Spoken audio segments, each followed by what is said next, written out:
ಸುರಕ್ಷತಾ ಇಲಾಖೆಯಿಂದ ದಾಳಿ ಮುಂದುವರೆದಿದೆ. ಈಗಾಗಲೇ ಹೋಟೆಲ್ ರೆಸ್ಟೋರೆಂಟ್ ಬಳಿಕ ಕ್ಯಾಂಟೀನ್ಗಳಿಗೆ ಎಂಟ್ರಿ ಕೊಟ್ಟಿದ್ದಾರೆ. ಆಹಾರ ಸುರಕ್ಷತಾ ಇಲಾಖೆಯಿಂದ ಮುಂದುವರೆದಿದೆ ದಾಳಿ. ಹೋಟೆಲ್ ರೆಸ್ಟೋರೆಂಟ್ ಬಳಿಕ ಕ್ಯಾಂಟೀನ್ಗಳಿಗೆ ಈಗ ಎಂಟ್ರಿ ಕೊಟ್ಟಿರುವಂಥದ್ದು. ರೈಲ್ವೆ ಕ್ಯಾಂಟೀನ್ ಮೇಲೆ ಆಹಾರ ಸುರಕ್ಷತಾ ಇಲಾಖೆ ರೈಡ್ ಮಾಡಲಾಗಿದೆ.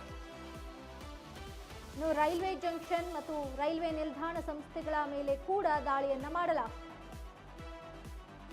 ರೈಲ್ವೆ ಕ್ಯಾಂಟೀನ್ಗಳಲ್ಲಿ ಊಟದ ಗುಣಮಟ್ಟವನ್ನ ಪರಿಶೀಲನೆಯನ್ನ ನಡೆಸ್ತಾ ಇದ್ದಾರೆ.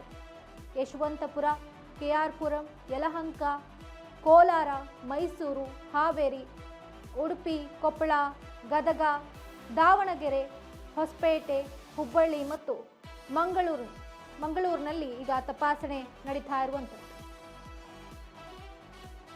ಈಗಾಗಲೇ ಸ್ಟಾರ್ ಹೋಟೆಲ್ಗಳ ಮೇಲೆ ದಾಳಿ ಮಾಡಿ ಸಾಕಷ್ಟು ಕೊಳೆತ ಆಹಾರಗಳನ್ನ ಈಗಾಗಲೇ ನೋಡಿರಬಹುದು. ಇಡಿ ದಾಳಿ ನಡೆಸಿದ ನಂತರ ಈಗ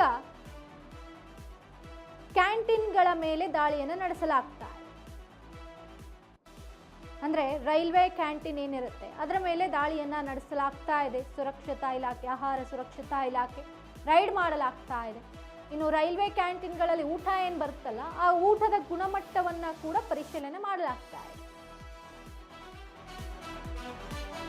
ಇನ್ನು ಯಾವ ಊರಿನಲ್ಲಿ ಅಂತಂದ್ರೆ ಯಶವಂತಪುರ, ಕೆಆರ್ ಪುರಂ, ಯಲಹಂಕ, ಕೋಲಾರ, ಮೈಸೂರು, ಹಾವೇರಿ, ಉಡುಪಿ, ಕೊಪ್ಪಳ, ಗದಗ, ದಾವಣಗೆರೆ, ಹೊಸಪೇಟೆ, ಹುಬ್ಬಳ್ಳಿ ಮತ್ತು ಮಂಗಳೂರಿನಲ್ಲಿ ಈಗ ತಪಾಸಣೆ ನಡೀತಾ ಇರುವಂಥದ್ದು.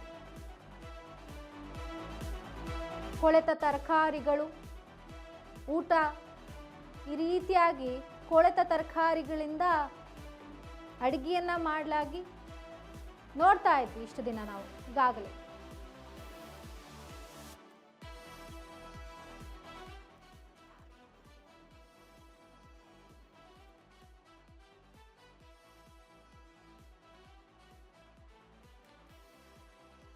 ಈ ಬಗ್ಗೆ ಹೆಚ್ಚಿನ ಮಾಹಿತಿಯನ್ನ ನೀಡಲು ನಮ್ಮ ಪ್ರತಿನಿಧಿ ವಿನೋದ್ ಅವರು ನಮ್ಮೊಟ್ಟಿಗೆ ಜಾಯ್ನ್ ಆಗ್ತಿದ್ದಾರೆ.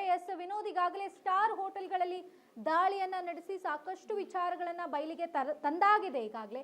ಇನ್ನು ಮತ್ತೆ ಈಗ ಕ್ಯಾಂಟೀನ್ಗಳ ಮೇಲೆ ದಾಳಿಯನ್ನ ಮಾಡಲಾಗ್ತಾ ಇದೆ. ಏನೇನು ಅಪ್ಡೇಟ್ಸ್ ಇದೆ ವಿನೋದ್?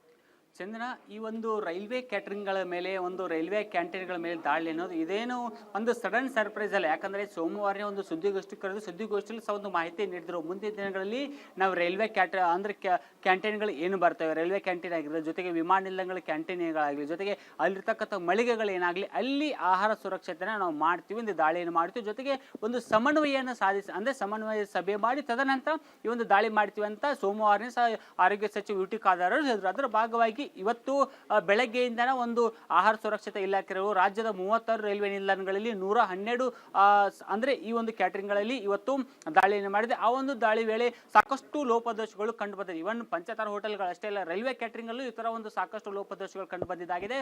ವಿಶೇಷವಾಗಿ ಈ ಹಾವೇರಿ ರೈಲ್ವೆ ನಿಲ್ದಾಣದಲ್ಲಿ ಒಂದು ನಂದಿನಿ ಹಾಲು ಮತ್ತೆ ದೊಡ್ಡ ಒಂದು ಮೊಸರು ಎಕ್ಸ್ಪೈರ್ ಆಗಿರ್ತಕ್ಕಂಥ ಇವೆರಡು ಐಟಮ್ಗಳು ಸಿಕ್ಕಿದ್ದಾವೆ. ಜೊತೆಗೆ ಮೈಸೂರು ರೈಲ್ವೆ ನಿಲ್ದಾಣದಲ್ಲಿ ಒಂದು ಅಷ್ಟೊಂದು ಸುರಕ್ಷಿತವಲ್ಲರತಕ್ಕಂಥ ಒಂದು ಇಡ್ಲಿ, ಅಂದ್ರೆ ಒಂದು ಪ್ಲಾಸ್ಟಿಕ್ ಹಾಳಿಯನ್ನ ಬ್ಯಾಗ್ ಅನ್ನ ಹಾಕಿ ಅದರಲ್ಲಿ ಇಡ್ಲಿಯನ್ನು ಮಾಡ್ತಕ್ಕಂಥದ್ದು ಪ್ರೊಸೀಜರ್ ಪತ್ತೆ ಆಗಿದೆ. ಜೊತೆಗೆ ಅದೇ ಮೈಸೂರು ರೈಲ್ವೆ ನಿಲ್ದಾಣದಲ್ಲಿ ಬಕೆಟ್ ನಲ್ಲಿ ಒಂದು ಚಟ್ನಿ ಹಾಕಿಟ್ಟಿರ್ತಕ್ಕಂಥದ್ದು, ಜೊತೆಗೆ ಅದನ್ನು ಯಾವುದೇ ರೀತಿ ಫ್ರಿಜ್ ಅಲ್ಲಿ ಶೇಖರಣೆ ಮಾಡದೇ ಇರತಕ್ಕಂಥದ್ದು ದೃಶ್ಯಗಳು ಪತ್ತೆ ಆಗಿದೆ. ಜೊತೆಗೆ ಇದಷ್ಟೇ ಅಲ್ಲ, ಇನ್ನೂ ಹಲವು ಭಾಗದಲ್ಲಿ ವಿಶೇಷವಾಗಿ ಹೇಳ್ಬೇಕಂದ್ರೆ ಇವತ್ತು ಹುಬ್ಬಳ್ಳಿ ರೈಲ್ವೆ ಡಿವಿಷನ್ ನಲ್ಲಿ ವಂದೇ ಭಾರತ್ ರೈಲ್ವೆ ಕೋಚಿಂಗ್ ಏನಿದೆ ಆ ಒಂದು ಅಲ್ಲಿ ದಾಳಿಯನ್ನು ಮಾಡ್ತಕ್ಕಂಥ ಸಂದರ್ಭದಲ್ಲಿ ಯಾವುದೇ ರೀತಿಯ ಒಂದು ಲೋಪದೋಷಗಳು ಕಂಡು ಬಂದಿಲ್ಲ. ಜೊತೆಗೆ ಅಲ್ಲಿ ಆ ಒಂದು ದಾಳಿ ಮಾಡ್ತಕ್ಕಂಥ ಸಂದರ್ಭದಲ್ಲಿ ಫುಲ್ ಹೈಜಿನಿಕ್ ಆಗಿತ್ತು. ಜೊತೆಗೆ ಯಾವುದೇ ರೀತಿ ಕೆಲವಷ್ಟು ಅವ್ಯವಸ್ಥೆಗಳು ಕಂಡು ಬಂದಿಲ್ಲ. ಸೊ ಹೀಗಾಗಿ ಅಲ್ಲಿ ಯಾವುದೇ ರೀತಿ ಇಶ್ಯೂಗಳು ಆಗಿಲ್ಲ. ಜೊತೆಗೆ ಇನ್ನು ಹಲವಾರು ರೈಲ್ವೆ ನಿಲ್ದಾಣಗಳಲ್ಲಿ ಒಂದು ಏನು ಈರುಳ್ಳಿ ಆಗಿರಲಿ, ಜೊತೆಗೆ ಆಲೂಗಡ್ಡೆ ಆಗಿರಲಿ, ಮತ್ತೆ ಅಲ್ಲಿರ್ತಕ್ಕಂಥ ವಾಟರ್ ಆಗಿರಲಿ, ಈ ಒಂದು ಪರೀಕ್ಷೆ ಮಾಡ್ತಕ್ಕಂಥ ಸಂದರ್ಭದಲ್ಲಿ ಲೋಪದೋಷಗಳು ಕಂಡು ಬಂದಿದ್ದಾವೆ. ಸೊ ಹೀಗಾಗಿ ಈ ಒಂದು ದಾಳಿಯಲ್ಲಿ ಏನೇನು ಲೋಪದೋಷಗಳು ಕಂಡು ಬಂದಿದೆ ಅದನ್ನೆಲ್ಲ ಸರಿಪಡಿಸೋಕೆ ಈಗಾಗಲೇ ರೈಲ್ವೆ ಇಲಾಖೆ ಅಧಿಕಾರಿಗಳು ಸೂಚನೆಯನ್ನು ಕೊಟ್ಟಿದ್ದಾರೆ. ಇದರ ಜೊತೆಗೆ ಕೇವಲ ಆಹಾರ ಸುರಕ್ಷತೆ ಇಲಾಖೆಗಳ ಅಧಿಕಾರಿ ಅಷ್ಟೇ ಅಲ್ಲ, ರೈಲ್ವೆ ಇಲಾಖೆ ಅಧಿಕಾರಿಗಳ ಜೊತೆ ಸಭೆ ಮಾಡಿ ಅವರ ಒಂದು ಸಲಹೆ ಸೂಚನೆ ಜೊತೆಗೆ ಅವರ ನಿರ್ದೇಶನದ ಮೇರೆಗೆ ಅವರ ಸಲಹೆಯನ್ನು ತೆಗೆದುಕೊಂಡು ಇವತ್ತು ದಿಢೀರಾಗಿ ಈ ಒಂದು ದಾಳಿಯನ್ನು ಮಾಡಿದ್ದಾರೆ. ಇದೀಗ ಇದೇನು ಸಡನ್ ದಾಳಿ ಅಂತ ನಾನು ಆವಾಗಲೇ ಹೇಳಿದ್ದೀನಿ, ಸಡನ್ ದಾಳಿ ಅಲ್ವೇ ಅಲ್ಲ. ಮುಂದಿನ ದಿನಗಳಲ್ಲಿ ಈ ದಾಳಿ ಇನ್ನೂ ನಿರಂತರವಾಗಿರುತ್ತೆ, ಕೇವಲ ಒಂದೇ ದಿನಕ್ಕೆ ಸೀಮಿತವಾಗಿರಲ್ಲ ಅಂದ್ಬಿಟ್ಟು ಆಹಾರ ಸುರಕ್ಷತೆ ಇಲಾಖೆ ಆಯುಕ್ತರಾಗಿರ್ತಕ್ಕಂಥ ಶ್ರೀನಿವಾಸ್ ಅವರು ಮಾಹಿತಿಯನ್ನು ಕೊಟ್ಟಿದ್ದಾರೆ. ಜೊತೆಗೆ ಇವತ್ತು ಏನು ಕಡಿಮೆ ಪ್ರಮಾಣದಲ್ಲಿ ಈ ಒಂದು ಲೋಪದೋಷಗಳು ಕಂಡು ಬಂದಿದ್ದಾವೆ, ಮುಂದಿನ ದಿನಗಳು ಏನಾದರೂ ಹೆಚ್ಚು ಕಮ್ಮಿ ಕಂಡು ಬಂದಂಥ ಸಂದರ್ಭದಲ್ಲಿ ಆ ಒಂದು ಯಾರು ಒಂದು ಕ್ಯಾಂಟೀನ್ ನಡೆಸ್ತಾರೆ, ಕೆಟರಿಂಗ್ ನಡೆಸ್ತಾರೆ ಅವರಿಗೆ ಒಂದು ನೋಟಿಸ್ ಕೊಡುವ ಸಾಧ್ಯತೆಗಳು ಮುಂದಿನ ದಿನಗಳು ದಟ್ಟೋಗಿದೆ. ಯಾಕಂದ್ರೆ ಇವತ್ತು ಜಾಸ್ತಿ ಲೋಪದೋಷಗಳು ಕಂಡು ಬಂದಿಲ್ವಲ್ಲ, ಸೊ ಹೀಗಾಗಿ ಅವರಿಗೆ ಒಂದು ತಿಳುವಳಿಕೆ ಹೇಳಿದ್ರಿ, ಈ ಥರ ಬಳಸಬೇಡಿ, ಜೊತೆಗೆ ಆ ಜನರ ಆರೋಗ್ಯಕ್ಕೆ ಸಮಸ್ಯೆ ಆಗುತ್ತೆ, ಹಾಗಾಗಿ ನೀವು ಸರ್ಕಾರದ ಒಂದು ಇಲಾಖೆಯಲ್ಲಿ ಇರ್ತಿರ್ತಕ್ಕಂಥ ಒಂದು ಕ್ಯಾಂಟೀನ್ ಆಗಿದೆ, ಸೊ ಹೀಗಾಗಿ ನೀವು ನೋಡಿಕೊಂಡು ಜನರ ಆರೋಗ್ಯ ದೃಷ್ಟಿಯಿಂದ ಸ್ವಲ್ಪ ಎಚ್ಚರಿಕೆಯಿಂದ ಕೆಲಸ ಮಾಡಿ, ಜೊತೆಗೆ ಎಚ್ಚರಿಕೆಯಿಂದ ಅಡಿಗೆ ಮಾಡಿ ಅಂತ ಸೂಚನೆಯನ್ನು ಆಹಾರ ಸುರಕ್ಷತೆ ಇಲಾಖೆ ಅಧಿಕಾರಿಗಳು ರೈಲ್ವೆ ಕ್ಯಾಟರಿಂಗ್ ಮತ್ತು ರೈಲ್ವೆ ಕ್ಯಾಂಟರಿಂಗ್ ಅವರಿಗೆ ಮಾಹಿತಿಯನ್ನು ಕೊಟ್ಟಿದ್ದಾರೆ. ಚಂದನ, ಧನ್ಯವಾದ ವಿನೋದ್ ನಿಮ್ಮೆಲ್ಲ ಮಾಹಿತಿಗಾಗಿ.